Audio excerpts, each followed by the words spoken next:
कुठलीच गोष्ट उघड बोलत नाही, त्याच्या मागे काहीतरी तथ्य आहे. म्हणजे की तुमच्या टीत बद्दल काहीतरी काळजी घेतली असतं तुमच्या टीत राहतात, नाहीतर मग त्या माहितीत सगळे म्हातारे माणसं कसं खातात, सगळे लिक्विड आहे. लिक्विड म्हणजे पूर्णपणे गंजी प्या किंवा त्या पूर्ण याला मिक्स मध्ये काढून पूर्णपणे पाणी घालून प्या, त्याला तशा गोष्टी होऊ नये आपल्याला, का? त्यासाठी आपण दात पहिले जपा, बरोबर.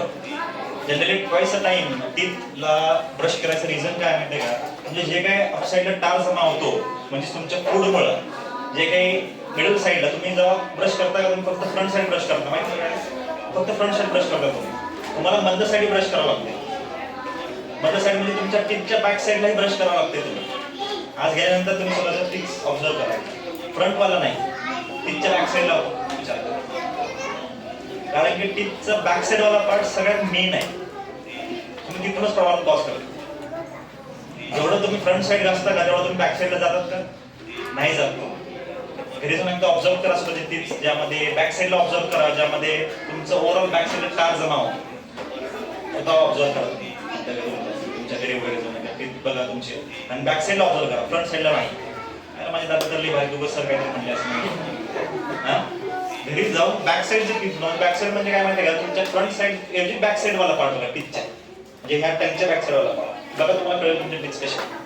जोपर्यंत तुम्ही फ्रंट पार्ट आणि बॅक वाला पार्ट जोपर्यंत नीटपणे क्लीन करत नाही तोपर्यंत तुमचे टीथ नीट राहत नाही. दात किडले म्हणतात माहिती ना, का किडतात माहिती का, आपण जेव्हा फूड खात असतो पण फूड पार्टिकल तुमच्या टीथ मध्ये पूर्णपणे चिकून लागतो, बरोबर.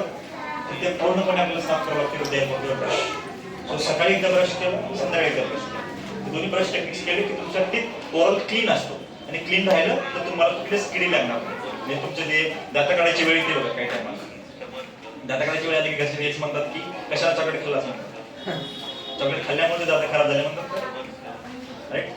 बेसिक रिझन हे आहे की आपल्याला जे काही गोष्टी आपण खाल्लेल्या असतात त्याला पूर्णपणे साफ करावं लागतं, बरोबर आहे, बरोबर आहे का नाही.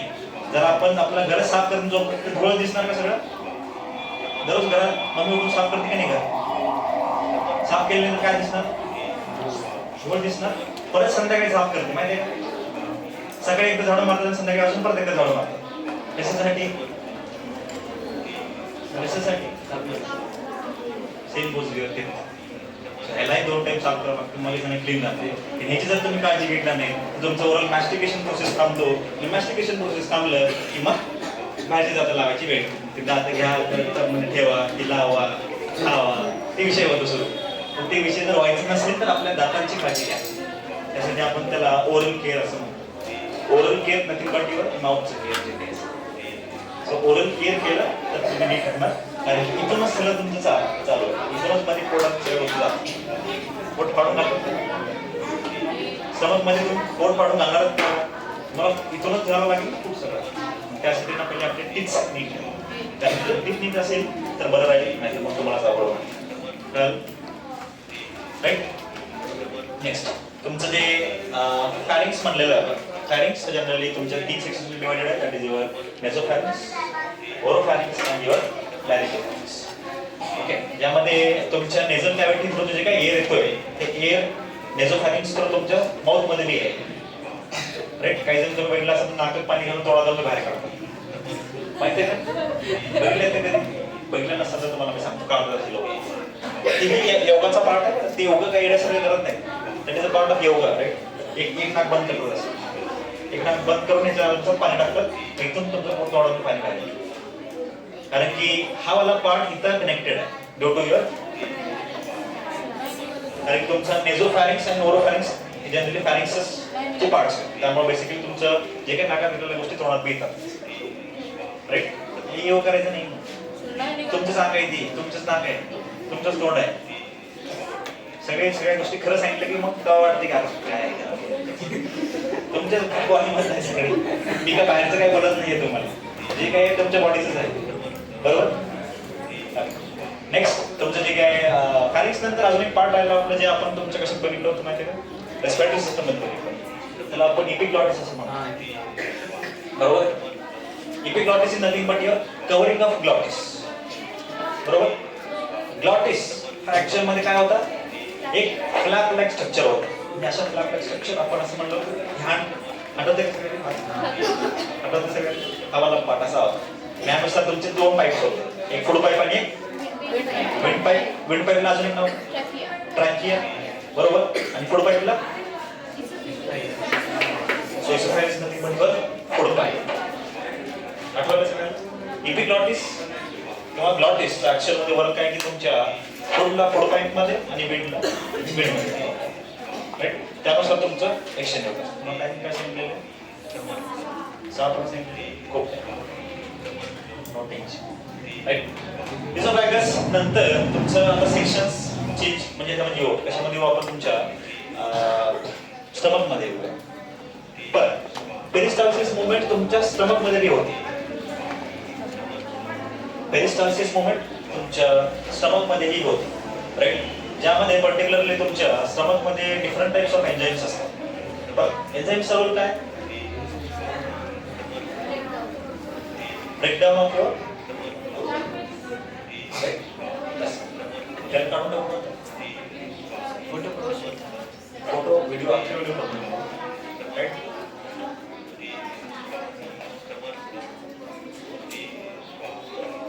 त्याच्यानंतर आजच्या दिवशी समजलं का सगळं?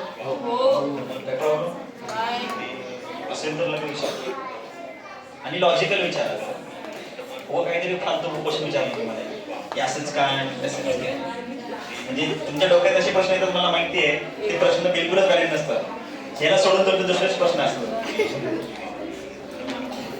विचार आहे ना काहीतरी विचारलं होतं एक्झाम्पलसाठी, आलं नाही तर काय म्हणतात. आताच म्हणलास ना तुम्हाला नाकातून जर तोंडात पाणी आलं तर काय म्हणलास ना, म्हणलास ना नाकातूनच बाहेर येते. मग सिंपल आहे. अरे त्याला ओपनिंगच नाही कुठली, पुढे गेल्यानंतर जाईल कुठं, वापसच येईल की अजून पकडून ठेवलास तर इथेच राहील नाकात.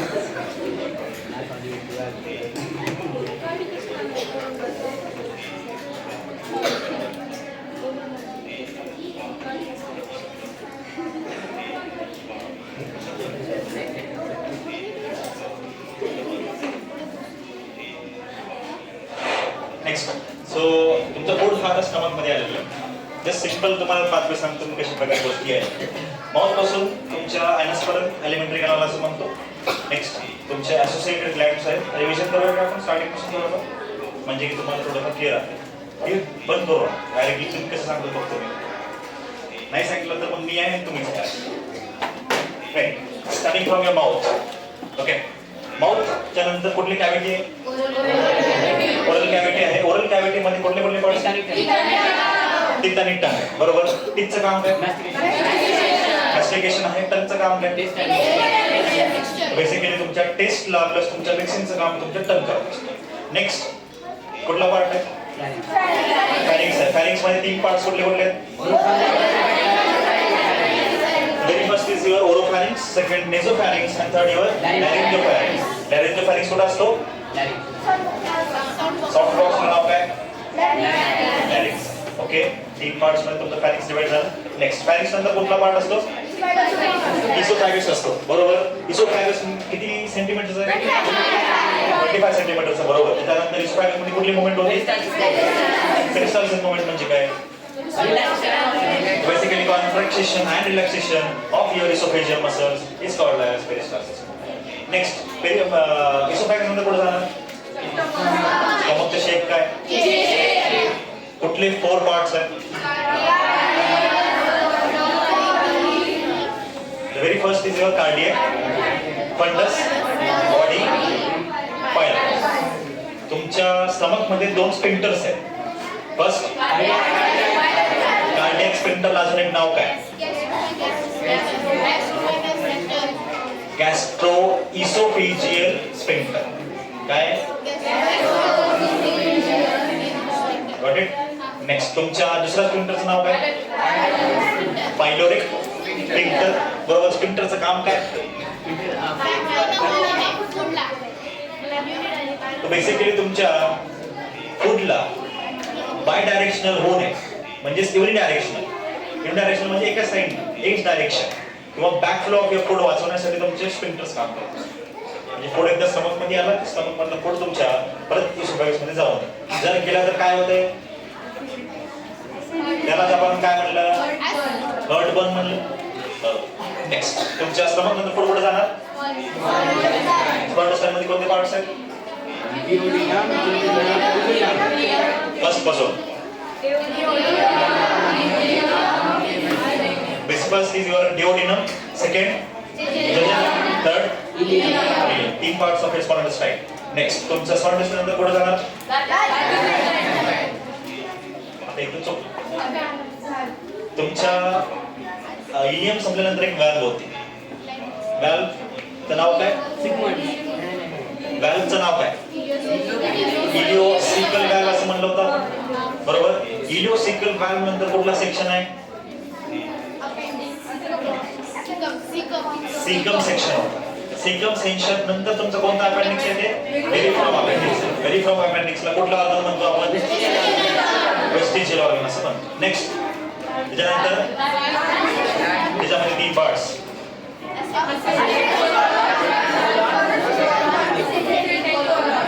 अजून एक sigmoid colon. The very first is your ascending colon, second is your transverse colon, third is your descending colon, and fourth is your sigmoid colon. नंतर मग the food mouth to your anus is called as alimentary gland. Right? Next, तुमच्या digestive system मध्ये आपण काही associated glands बघितले. Associated glands कुठले? The very first is your salivary glands, second liver, third gallbladder, fourth pancreas. Got it? First salivary glands चं काम काय होतं? सलाइवा प्रोड्यूस करणं. लिव्हरचं काय होतं? गॉलब्लॅडर काय करत होतं? पॅनक्रियास काय करतात? माहिती नाही ना. पॅनक्रियास बद्दल तुम्हाला माहितीच नाही, राईट? फक्त तुम्हाला मी त्या ग्लँड्स बद्दल सांगितलं. पॅनक्रियास ऍक्च्युअल मध्ये हा एक असा ग्लँड आहे जो एक्झोक्राइन ग्लँड म्हणलं जातो किंवा त्याला एंडोक्राइन ग्लँड ही म्हणलं जातं. एक्झोक्राइन ग्लँड आणि युअर एंडोक्राइन ग्लँड. ओके, असं तुमचा पॅनक्रियास हा दोन प्रकारे डिवाइडेड आहे, एक्झोक्राइन पार्ट आणि तुमचा एंडोक्राइन पार्ट. एंडोक्राइन पार्ट म्हणजे काय?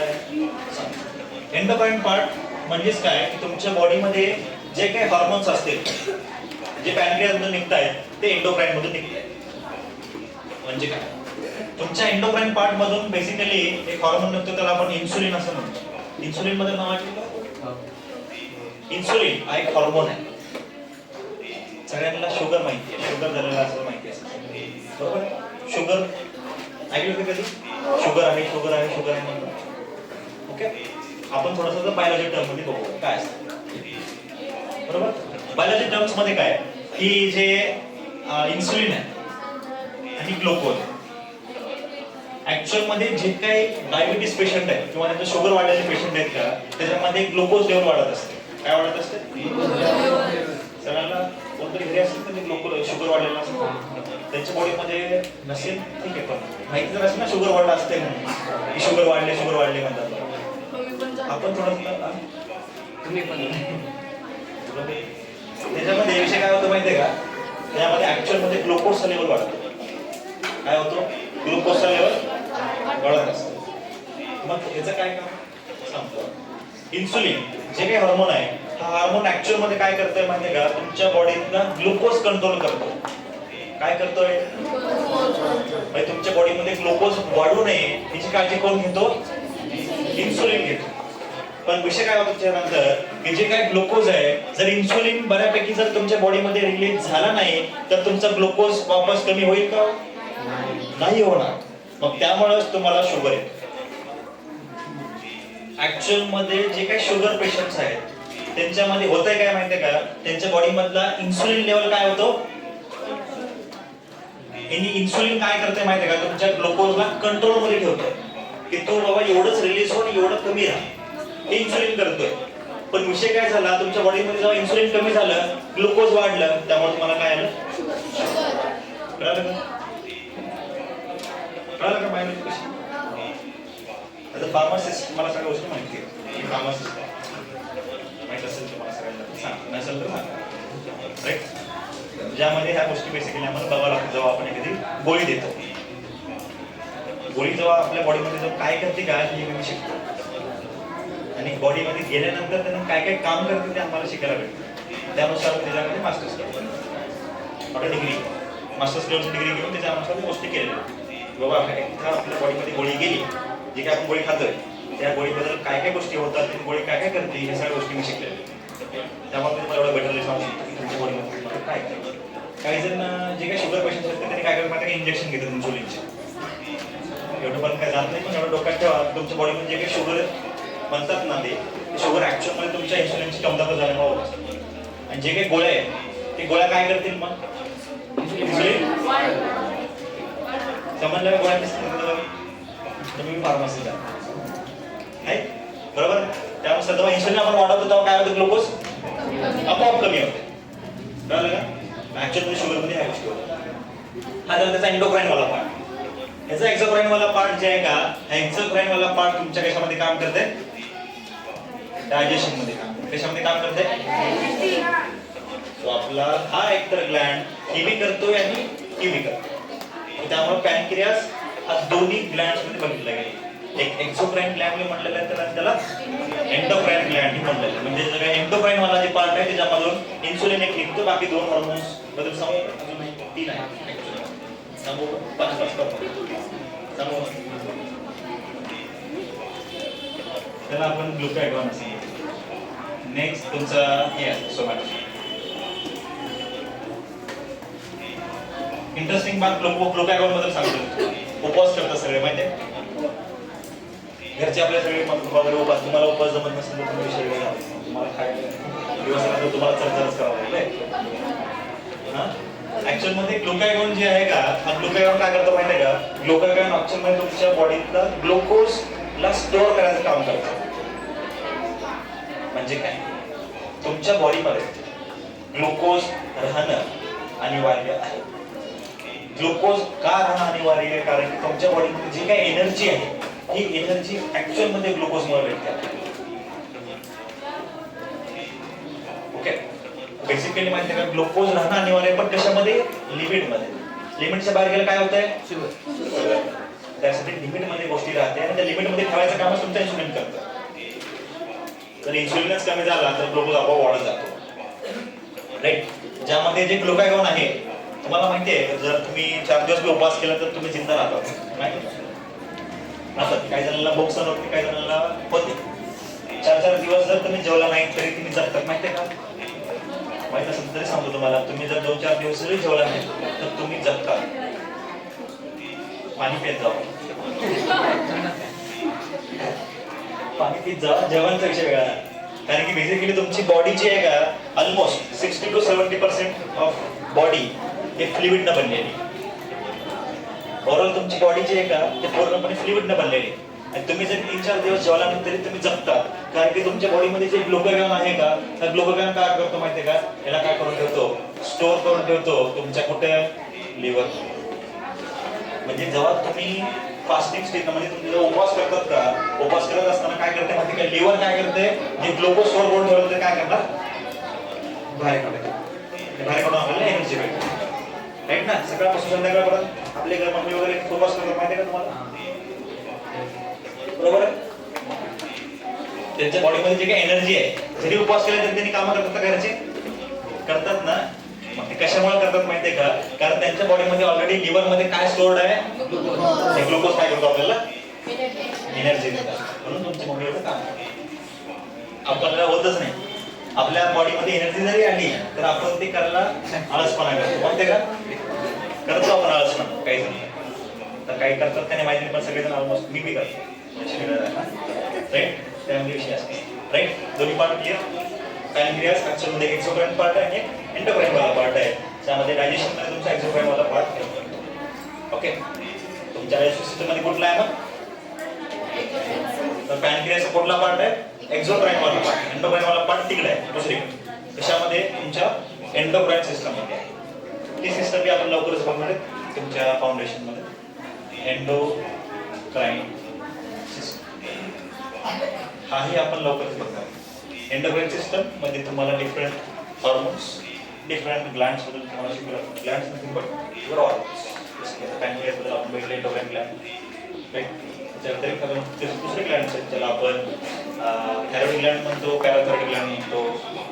थायरॉइड सगळे ऐकलं असतं, थायरॉइड इथं असतं. घरात काही जणांना थायरॉइड बी असते, काही जणांना ज्यांना माहिती आहे त्यांना माहिती आहे. ज्यांच्या घरी जर थायरॉइडचं पेशंट असेल तुम्ही बघितलं असेल, माहिती आहे का? नाही माहिती, ओके माहिती. एवढं काय नाही, मोठी पॉकेट सायन्स नाही याच्यात. नाही माहिती तर नाही माहिती. थायरॉइड अशी गोष्ट असते, ते विषय वेगळा. पण अशा गोष्टी असतात ज्या नुसार तुम्हाला गोष्टी शिकायच्या, बरोबर? राईट? काय डाऊट?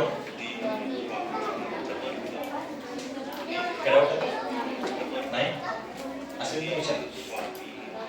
सो आज आपण तुमचं डायजेशन सिस्टम बघितलेलं आहे. नेक्स्ट लेक्चरमध्ये आपण तुमचं डायजेशन बघूया. म्हणजे फूड एकदा बॉडीमध्ये गेलं काय